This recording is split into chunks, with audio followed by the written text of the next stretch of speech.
Domestic violence cases are very sad.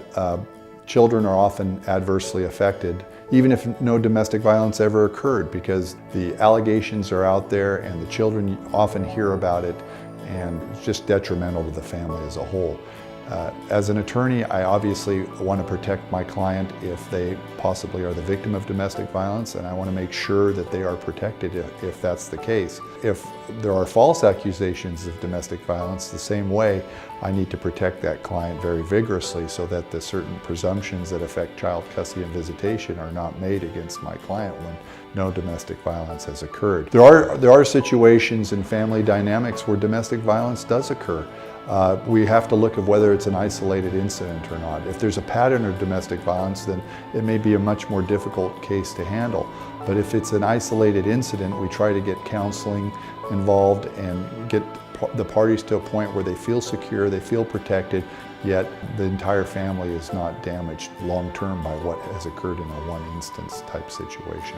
Domestic violence is usually associated with some physical act of violence, but there are a lot of other acts that can constitute domestic violence in California. For example, texting or making telephone threats, preventing someone from moving about their house or moving their car, blocking their entrance or exit from a place.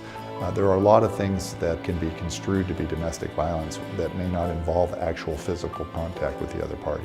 If you've been a victim of domestic violence, you should immediately call the police and thereafter retain an attorney to receive a restraining order, temporary and then permanent, so that you can be protected as best as possible from the perpetrator.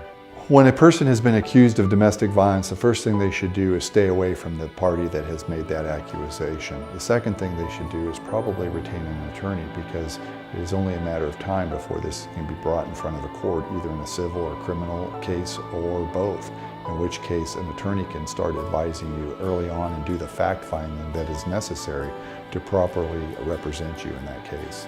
Domestic violence cases are very personal and very emotional, and therefore it is very difficult to represent yourself in a calm and calculated manner, evaluating the facts, considering the witnesses, and appropriately addressing the witnesses and cross-examining them to further advance your case.